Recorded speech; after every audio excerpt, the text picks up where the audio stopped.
Breaking news, the Islanders have just fleeced the NHL as Alex Romanov has signed a long-term contract extension, and I think this contract is going to become one of the best contracts in the NHL as it ages. We're going to break it down on this episode of Islanders Digest and what this means for the future of the New York Islanders, especially considering they just drafted two left-handed defensemen in the first round. Really quickly, before we get into that, we noticed that 66% of you who watch these videos have not yet subscribed to the channel, so if you're an Islander fan, you want more Islanders content just like this, what are you waiting for? Hit subscribe. It's free. Now let's get right into this Romanov contract for the Islanders. Apologize if I'm a bit tired compared to other videos. I am feeling a bit under the weather, but we couldn't not talk about this Romanov extension. There's been so much talk about Romanov this offseason. There was a lot of talk earlier about the Islanders getting trade offers from many teams in the NHL for Romanov and really trying to avoid trading him at all costs. Now they've locked him up long term, and I think there was a reason why so many teams wanted Romanov, and I am really glad the Islanders kept him. But let me know what you think about this contract in the comments below, because I think there's going to be a lot of different opinions on this contract, especially with the salary cap getting up.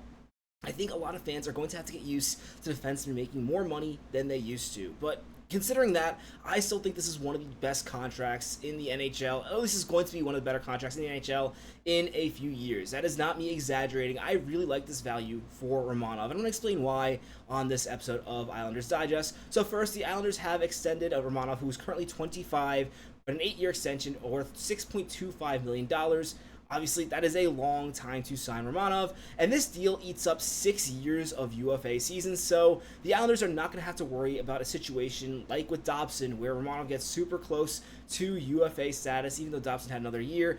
That really hurt the Islanders with their negotiation power. With Romanov, they lock him up and are really eating up the prime of his career. This is going to be the big contract Romanov signs in the NHL, and I think there's really good value. And recently, we've seen some crazy contracts for defensemen. I know some fans who don't watch enough games, or people from around the league who don't watch enough Islanders hockey are going to make fun of this contract. For the Islanders, I honestly think this is a steal. This does make Romanov the highest paid Islanders defenseman, but only makes it so by like $10,000. And considering how much better he was than every other defenseman on the Islanders last season, how he's taken a step up every single season, really playing top pair minutes for the Islanders. I know ideally Romanov is a second pair defenseman, but the way they're deploying him now, I have to give Romanov all the credit in the world. He has constantly been asked to play more minutes than realistically he should, and every single time he steps up to the plate and does a phenomenal job. And as a result, I think the Islanders think there is more room for Romanov to grow, and I completely agree with that. I think there is another level to this defenseman, and in addition, he is just one of the most physical defensemen in the entire league. And as we're going to talk about, not only is he physical, but he's physical in a clean way, which is so rare. I mean, there are so many defensemen in the NHL who, like Jason Trouba, who throw a lot of hits, but each one of them is completely disgusting. You don't want a guy like that on your team. What I love about Romanov is his feet never leave the ice. He is one of the cleanest players in the NHL, and yet he throws some of the hardest hits we've seen as Islander fans, and this is something that really gives the Islanders an edge on defense. In addition, he is a pretty solid defenseman. In fact, some of his transition numbers are a lot better than I expected them to look like. And keep in mind, this chart is based on the past 3 years. I think Romanov's first year of this chart, I think he was really stepping into a bigger role. As we're going to look at in a second with the stats, Romanov has taken a bigger role with the Islanders every single season. And as a result, considering that he took a big step up last season, I don't think he's peaked for the Islanders yet. And as a result, I think this is a contract he's going to grow into magnificently. And again, as we're going to talk about in a little bit, the salary cap is going up a lot. In the next 3 years, it is going to go up $30 million. And while I didn't think that was an excuse to extend a defenseman like Noah Dobson, who wasn't playing up to their level going into their next contract, Romanov really stepped up last season. As a result, I think this is a really good contract for the Islanders, especially considering some of the other contracts getting thrown around the NHL. I think his defense in this chart is kind of underrated. In addition, these charts don't factor in hitting, which is one of the biggest elements of Romanov's game. And something you can really tell that Darsh is focusing on moving forward. You can tell he wants a real physical hockey team for the Islanders, and Romanov is going to be a great example of that for this team.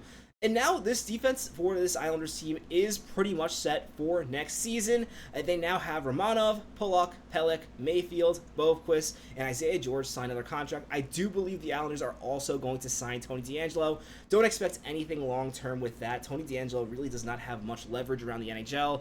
he's pretty grateful the Islanders gave him a chance, so expect him to take a pretty decent contract. But looking at Romanov out of all these defensemen, as you can see, he's the highest paid defenseman by $100,000 over Ryan Pulock. And if you just look at his age and what he's done compared to Pulock so far, Romanov was really the Islanders' most valuable defenseman last season. When he wasn't playing, you really felt the impact. It really felt like they could not win a game without Romanov. He played that strongly. And he's a player over the past few seasons has been playing top defensive pair minutes. If you look at this chart, Romanov last season played 22 minutes a game, 22 minutes and 18 seconds. That was a step up from last year, where he played 21 minutes the year before, 19, the year before 20.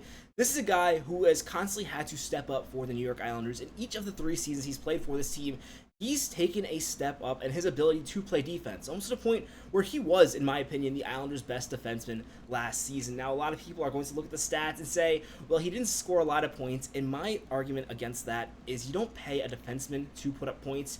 You pay a defenseman to actually play defense, and I think Romanov does that better than most defensemen on the Islanders. He's turning 26 next season, so the Islanders are really eating up his prime here. And I know you might talk, okay, 8 years is a long time. By the end of this contract, Romanov is going to be 33, and to that, or turning 34 at the end of it. And to that I say, this is a defenseman who looks like he can age really well, especially based on the abilities he has.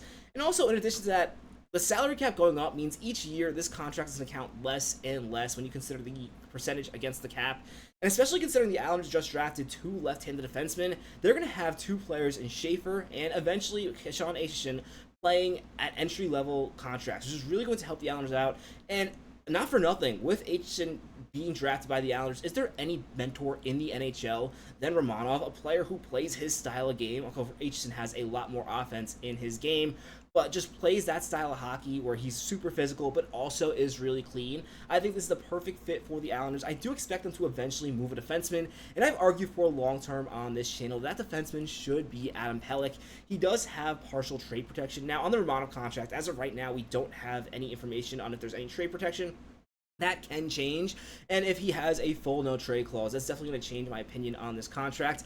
I definitely anticipate there's going to be a few teams where he can't get dealt to, but I'm not expecting like a full no-trade clause, such as I don't understand why friggin' Lou Lamoriello gave Scott Mayfield a no-trade clause for 4 years in his contract. But really focusing on this, I think out of the defensemen on this team, I think it's most likely that Pelech gets moved in the future, and I think it's a better choice, especially when it comes to Romanov and the trade rumors. I never really bought the Islanders would trade Romanov. I felt like that's what it would cost to move into the top 10 of this draft, and frankly, if he's so valuable that he can get a top 10 pick, of course with other assets, that's just a sign the Islanders should not move this player, and I'm so glad he's going to be an Islander long term. Again, I cannot rave enough about how good Romanov is as an Islander. And one thing I do want to note when it comes to Romanov is how few penalties he takes. If you look at his penalty minutes, he takes 20. For the past 2 seasons, he's taken 20 penalty minutes. That means in total, he's taken 10 penalties.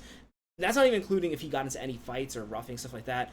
And when you consider how physical Romanov plays, having the fact that he plays physical and clean is so valuable, because so many of these other defensemen who play this style of game that Romanov plays are just constantly costing you in terms of penalties. I think this is one of the most valuable elements of this player. When you look at the Islanders and you look at the grit they have, Romanov is perhaps the most important player on the team, at least on the defensive end. Of course, Schaefer is going to be developing into a huge role, but you need players like Romanov to play that physical style to complement the offensive game you're going to get from Schaefer. And I really don't think there's any player who plays that role better for the Islanders, and as a result, I'm so glad he's staying long term. And finally, I want to know, as people are probably talking about how the AAV is probably a little too high, you have to keep in mind salary cap is going up. And for reference, Nick Hague yesterday night was traded to Nashville and signed a contract. This is a player who just got $5.5 million, and he's a third pair defenseman.